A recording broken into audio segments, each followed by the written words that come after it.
Hello বন্ধুরা, আশা করি তোমরা সবাই ভালো আছো। গত পর্বে আমি তোমাদের সাথে আমার কাশ্মীর ভ্রমণের প্রথম পর্ব শেয়ার করেছিলাম, যেখানে কলকাতা থেকে কাশ্মীর আমরা কিভাবে ভ্রমণ করেছিলাম সেই ব্লগটাই তোমাদের সাথে শেয়ার করেছিলাম। এই পর্বে তোমাদের সাথে শেয়ার করব যে কাশ্মীরে নামার পর, যে শ্রীনগরে নামার পরে আমরা কোথায় কোথায় ঘুরতে গেছিলাম, শ্রীনগরে কি কি সাইট সিন আছে, সেই বিষয়গুলি আজকের ভিডিওতে তোমরা দেখতে পাবে। শ্রীনগর এয়ারপোর্টে নেমে আমরা সোজা একেবারে ডাইরেক্ট সাইট সিনে বেরিয়ে পড়েছিলাম। আমাদের ফ্লাইটেই কিছু ব্রেকফাস্ট দেওয়া হয়েছিল, সেইটা খেয়ে আমরা বেরিয়ে পড়েছি। তো আমরা প্রথমে চলে এসেছি শঙ্করাচার্য মন্দিরে পুজো দিতে। দেখো এইখানে সবাইকে এখানে ফ্রিতে খাওয়ানো হয়। এখানে সকালবেলাতে চায়ের ব্যবস্থা রয়েছে আর দুপুরবেলাতে লাঞ্চের ব্যবস্থা রয়েছে। আমরা যেহেতু একেবারে ভোর সকাল পৌঁছে গেছি, তো এই জন্য এখানে এখন চায়ের ব্যবস্থা হচ্ছে। ডেচকি চা এখানে তৈরি হচ্ছে। প্রচুর মানুষ এসছেন পুজো দিতে। সবাই সকালবেলায় এসে পুজো দেওয়ার পরে চা বিস্কুট খেয়ে যাচ্ছেন। আর যারা পরে আসবেন তারা দুপুরবেলার লাঞ্চ এইখানে করতে পারবেন। লাঞ্চও এখানে কিন্তু খুব সুন্দর। যারা দুপুরবেলায় আসবেন তারা লাঞ্চটা পাবেন, আর যারা সকালে আসবেন তারা এই চা বিস্কুটটা খেতে পারবেন। দেখতেই পাচ্ছ তোমরা, এখানে প্রচুর মানুষ চা বিস্কুট খাওয়ার জন্য ভিড় করেছে। আর এই পাশে দুপুরের লাঞ্চের জন্য ব্যবস্থা করা হচ্ছে। এইখানে দেখো চা হচ্ছে, এখানে লাইন দিয়েছে সবাই। আমরা পুজো দিয়ে এসে চা বিস্কুট খাবো। আস্তে আস্তে আমরা এখন মন্দিরের দিকে এগিয়ে যাব। মন্দিরের ভেতরে সিকিউরিটি খুবই ভালো। মানে তোমাদেরকে প্রথমে তোমাদের যে সমস্ত ব্যাগ তোমরা নিয়ে যাবে সেইগুলো চেক করবে, তারপরে সমস্ত মানুষজনকে চেক করবে, তারপরেই ভেতরে প্রবেশ করার অনুমতি রয়েছে। এই মন্দিরের ভেতরের সিঁড়ি দিয়ে আমরা উঠছি। এইখানে প্রায় 250টা সিঁড়ি রয়েছে। মন্দিরটা অনেকটাই উঁচু, বয়স্ক মানুষদের জন্য খুবই একটু অসুবিধাজনক। যাদের পায়ের অসুবিধা রয়েছে তাদের জন্য খুবই এটা ডিফিকাল্ট। মন্দিরের সিঁড়ি দিয়ে আমরা উঠে চলেছি, প্রায় 250টা মতো সিঁড়ি।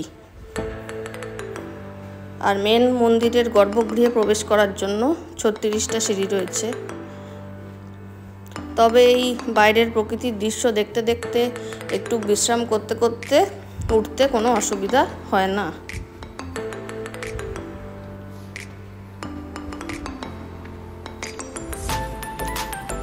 প্রচুর বয়স্ক মানুষও এসছেন, তারা তাদের লাঠিকে ভর করে উপরে এগিয়ে চলছেন। এখন আমরা মেন মন্দিরের দিকে এগিয়ে চলেছি। এই হচ্ছে প্রবেশ পথ।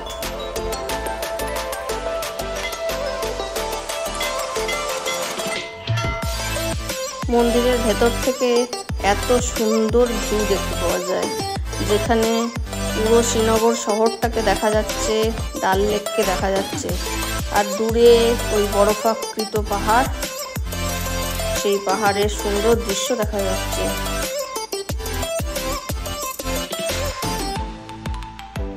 ভগবান শিবের উদ্দেশ্যে নিবেদিত শঙ্করাচার্য মন্দিরটি কাশ্মীরের প্রাচীনতম মন্দির এবং একটি জনপ্রিয় তীর্থস্থান। ভক্তরা বিশ্বাস করেন যে মন্দিরটি 200 খ্রিস্টপূর্বাব্দে মৌর্য রাজপুত্র জালুকা দ্বারা নির্মিত হয়েছিল। তারপর থেকে বেশ কয়েকজন রাজা মন্দিরটি পুনর্নির্মাণ করেছেন, কারণ এটি বেশ কয়েকবার আক্রমণকারীদের দ্বারা ধ্বংস হয়েছিল। মনে করা হয় এই মন্দিরটি 1000 ফুটেরও বেশি উঁচুতে অবস্থিত। পণ্ডিতদের বিশ্বাস মূলত এই মন্দিরটি একটি বৌদ্ধ মন্দির ছিল। প্রাচীনকালে যীশুখ্রিস্ট এই মন্দিরে এসেছিলেন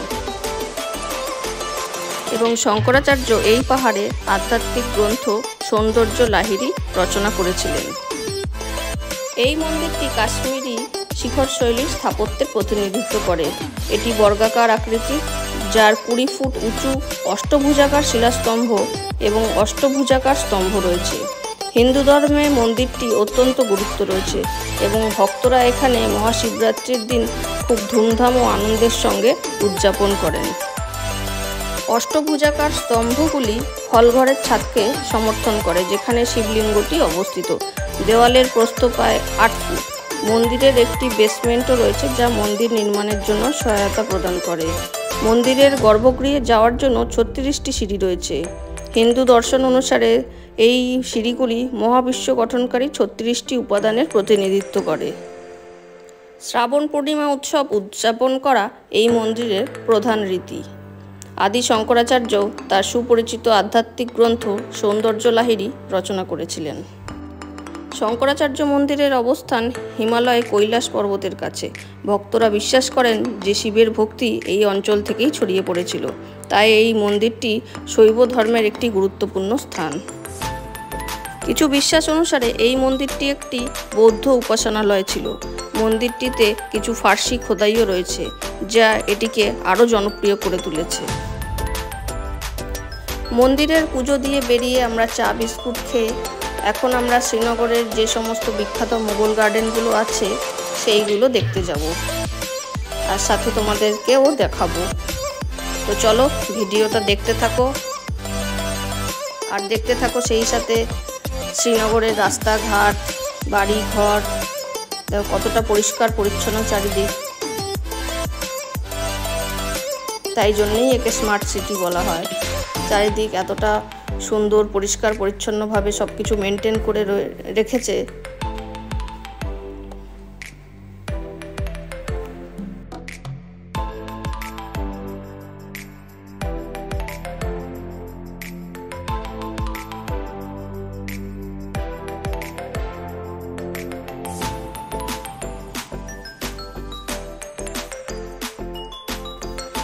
আমরা প্রায় ডাল লেকের কাছাকাছি এসে গেছি। দেখো কি সুন্দর ভিউ।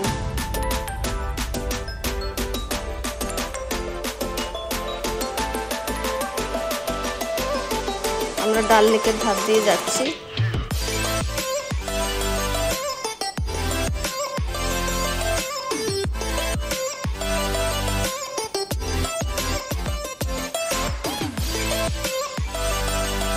এই ডাল লেকের 25টা ঘাট আছে। ওই দূরে দেখা যাচ্ছে যে হাউস বোট, আর একদম সামনে যেগুলো দেখা যাচ্ছে ওগুলো হচ্ছে শিকারা। এই ডাল লেককে ঘিরে শ্রীনগরে প্রচুর মানুষ ব্যবসা করেন। এই ডাল লেকের ধারে এই যে দেখতে পাচ্ছ তোমরা শিকারাগুলো, এই শিকারাগুলো চড়ার আগে তোমরা অবশ্যই দরদাম করে তারপরে উঠবে। খুবই ভালো লাগবে তোমাদের এই শিকারা ভ্রমণটা। এই ডাল লেককেই শ্রীনগর জুয়েল বলা হয়। ডাল লেক হচ্ছে একটা ফ্রেশ ওয়াটার লেক। এই ডাল লেককে ঘিরেই এখানকার মানুষ ওয়াটার প্ল্যান্ট, হারভেস্টিং, ফিশিং এইসবের ব্যবসা করছেন। আস্তে আস্তে আমরা একের পর এক ঘাট পেরিয়ে যাচ্ছি। 1 থেকে 14-15 নম্বর ঘাটগুলোর বেশ ভালোই জমজমাট। ওই যে দেখতে পাচ্ছ হাউস বোট, কি অপরূপ সুন্দর দৃশ্য। আমি তোমাদের সাথে হাউস বোটের ভিডিও শেয়ার করব, তার জন্য তোমাদের অপেক্ষা করতে হবে। আমি এক একটা পর্বে ভাগ করে করে ভিডিওগুলো দেব। তোমরা ভিডিওগুলো কেমন লাগছে দেখে অবশ্যই কমেন্টে জানিও। আর যারা এখনও যাওনি, কাশ্মীর যাবে বলে ভাবছো, তারা অবশ্যই ঘুরে এসো। সত্যিই ভূস্বর্গ।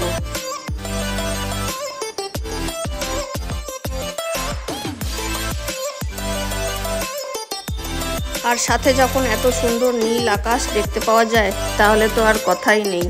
সৌন্দর্য আরও 100 গুণ বাড়িয়ে তোলে। বরফের পাহাড়, নীল আকাশ আর নীল জল, এত সুন্দর দৃশ্য সত্যিই ভোলার নয়।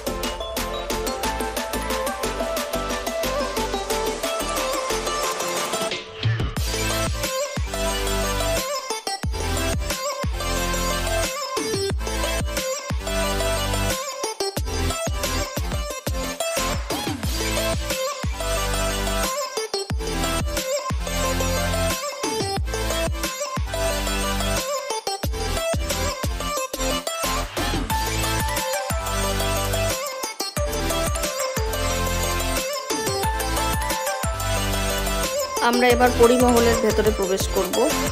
ডাল হ্রদকে উপেক্ষা করে এবং জাবারওয়ান পর্বতমালার বেশ উপরে অবস্থিত পরিমহল, যার অর্থ পরীদের প্রাসাদ, শ্রীনগরের সবচেয়ে মনোরম দৃশ্য উপস্থাপন করে।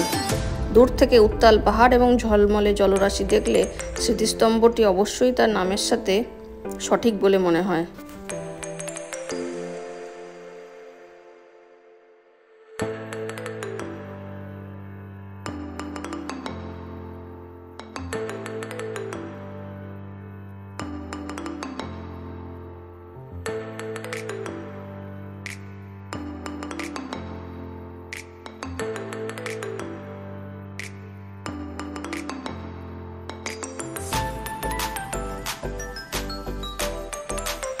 পরিমহলের স্বর্গীয় অবস্থানের জন্য নয়, বরং পৌরাণিক দর্শন এবং রাজকন্যাদের গল্পের জন্য নামকরণ করা হয়েছিল।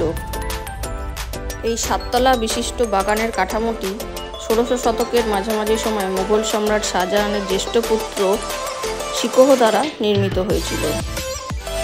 পরিমহলের পুরো কাঠামোটি শাহজাহানের রাজত্বকালের শিল্পের প্রতি শ্রদ্ধাঞ্জলি জানায়, যেখানে ইসলামী স্থাপত্যের স্বাক্ষর উপাদান রয়েছে। এর অত্যাধুনিক খিলান এবং সোপানযুক্ত বাগান এটিকে অন্যান্য কাশ্মীরি স্তম্ভ থেকে আলাদা করা হয়েছে। পরিমহলের ওপর থেকে ভিউ খুবই সুন্দর, তোমরা দেখতেই পাচ্ছ। এত সুন্দর ভিউ, চারিপাশে এত সুন্দর সুন্দর গাছপালা, এত রঙিন গাছপালা, এত সুন্দর পাথরের কাজ, সত্যি এখানে এলে মন ভরে যায়। আসলে সারা দিন কাটাতে পারলে এই সব জায়গায় মন ভরে যায়, কিন্তু হাতে তো অত সময় নেই, সময় খুবই সীমিত। তাই সীমিত সময়ের মধ্যে সব কিছুকে কভার করে তোমাদের সাথে শেয়ার করছি এই ভিডিওগুলো।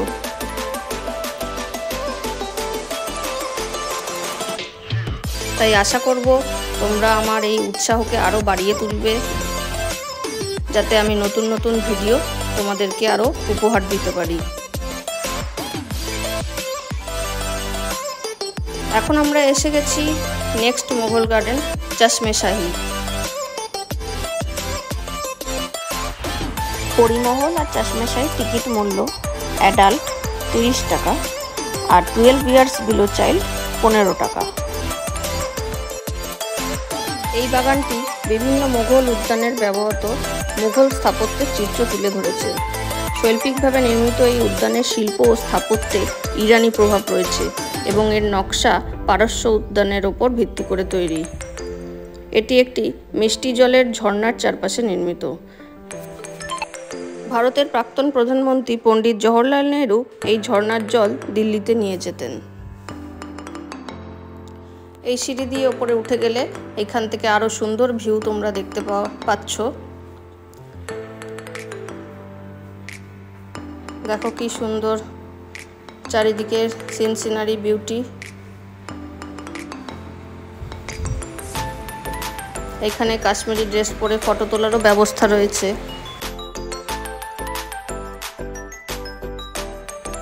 খুবই সুন্দরভাবে মেনটেন করা হয়েছে এই গার্ডেনটা। দেখো কি সুন্দর লাগছে ওপর থেকে, চারপাশে পাহাড় দিয়ে ঘোরা, আর মাঝে এই মোগল গার্ডেন চশমে শাহী। এইখান থেকে বেরিয়ে এবার আমরা একটু চলে এলাম সুইট কর্ন খেতে, কারণ আমরা সেই ফ্লাইটে একটুখানি ব্রেকফাস্ট করেছি। ফলে এতটা ঘোরার পর, সেই শঙ্করাচার্য মন্দির হেঁটে ওঠার পরে, এত দুখানা মোগল গার্ডেন ঘোরার পরে আমাদের সত্যিই খিদে পেয়ে গেছিলো সবার। তো আমরা তার জন্য একটু কিছু খেয়ে তারপরে নেক্সট গন্তব্যের দিকে এগিয়ে চললাম।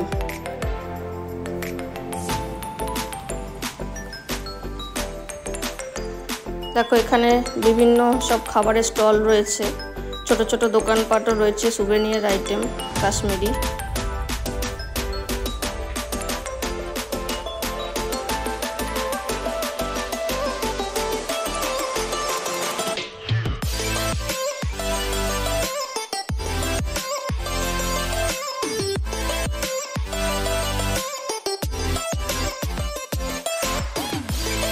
রাস্তার ধারে এই যে গাছগুলো দেখা যাচ্ছে বড় বড় যে গাছগুলো, এইগুলো হচ্ছে চিনার গাছ।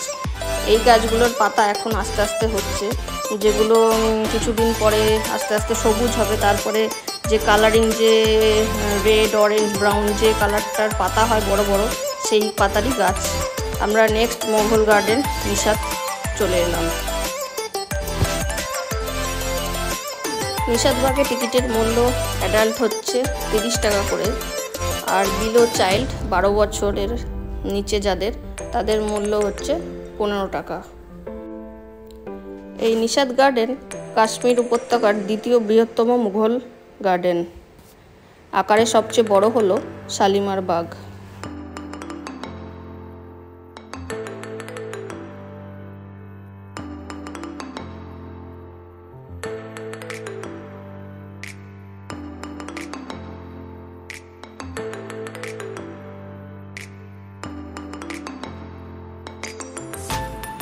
সমস্ত মোগল গার্ডেনগুলি এখানে সুন্দর গাছপালা, রঙিন রঙিন পাতা, সুন্দর সুন্দর কাটিং করে গাছগুলোকে সাজানো, দেখতে সত্যি মুগ্ধকর লাগে।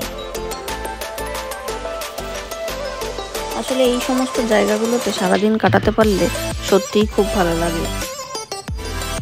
আর বিশেষ করে যখন বন্ধু বান্ধব সঙ্গী সাথীদের নিয়ে আসা যায়, তাহলে সারাটা দিন খুব ভালোভাবে কাটানো যায়। এইখান থেকেই ডাল লেকের খুব সুন্দর ভিউ পাওয়া যায়, সেইটা তোমরা ভিডিওতেই দেখতে পাচ্ছ, কি সুন্দর লাগছে চারপাশটা। এরপর আমরা আমাদের পরবর্তী গন্তব্যের দিকে এগিয়ে যাব, চলে যাব আমরা নেক্সট মোগল গার্ডেনে।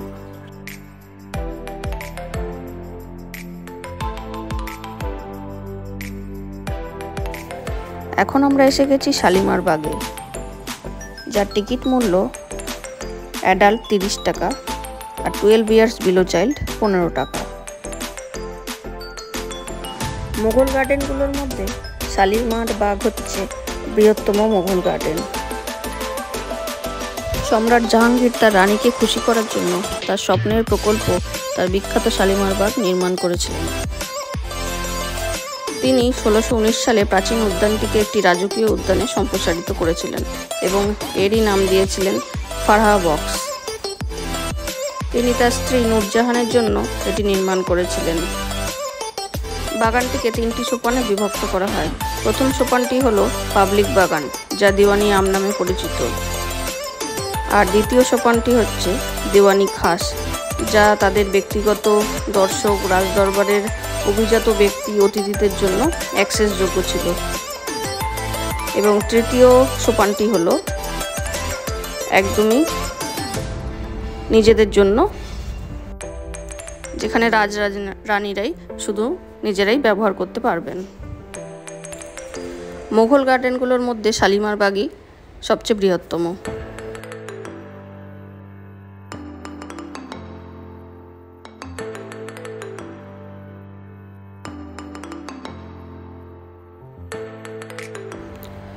আমরা এখন এসে গেছি Indira Gandhi Memorial tulip garden, যার টিকিট মূল্য অ্যাডাল্ট 150 টাকা করে আর 12 ইয়ার্স বিলো চাইল্ড 30 টাকা। চোখ দুটো সত্যিই সার্থক।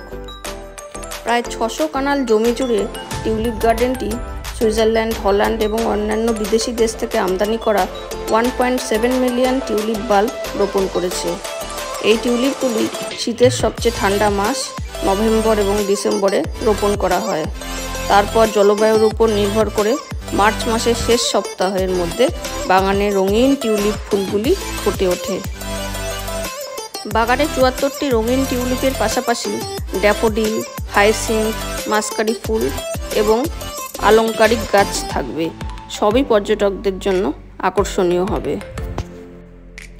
বাগানটি কমপক্ষে 1 মাস খোলা থাকে, যা পর্যটক এবং স্থানীয়দের ভ্রমণ এবং এর সৌন্দর্য উপভোগ করার জন্য সুযোগ করে দেয়। তবে টিউলিপ খুবই কোমল, জাত এবং জলবায়ুর উপর নির্ভর করে মাত্র 15 থেকে 17 দিন তাদের আয়ুষ্কাল। আবহাওয়া ঠান্ডা থাকলে তাদের আয়ুষ্কাল বাড়ানো যেতে পারে। তবে যদি তাপমাত্রা 20 ডিগ্রি সেলসিয়াসের উপরে বৃদ্ধি পায় তাহলে ফুলগুলি দ্রুত শুকিয়ে যায়। এটি এশিয়ার বৃহত্তম টিউলিপ গার্ডেন। কল্পনা করা যায় আপনি যেন প্রাণবন্ত টিউলিপের সমুদ্রের মধ্যে দিয়ে হেঁটে যাচ্ছেন। দূরে উঁচু উঁচু জবরবান পর্বতমালা এবং ঝিকিমিকি ডাল হ্রদ আপনার চারপাশের সৌন্দর্যকে প্রতিফলিত করছে। এত সুন্দর দৃশ্য সত্যিই চোখে না দেখলে বোঝার মতো নয়। দেখুন, চারিদিকে শুধু রঙিন ফুলের সমাহার। মনে হচ্ছে ফুলের সমুদ্রে আমি ভেসে বেড়াচ্ছি।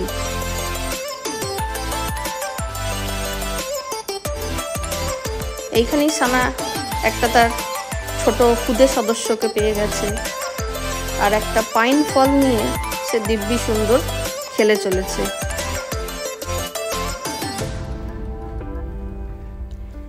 এই ঝর্ণাগুলো একটু বেলার দিকে চালু হয়।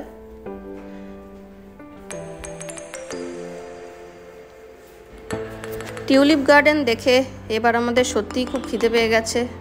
আমরা তাই একটা রেস্টুরেন্টে এসে গেছি। তো সেইখানেই কাশ্মীরের বিখ্যাত খাবার ওয়াজওয়ান আমরা খাচ্ছি।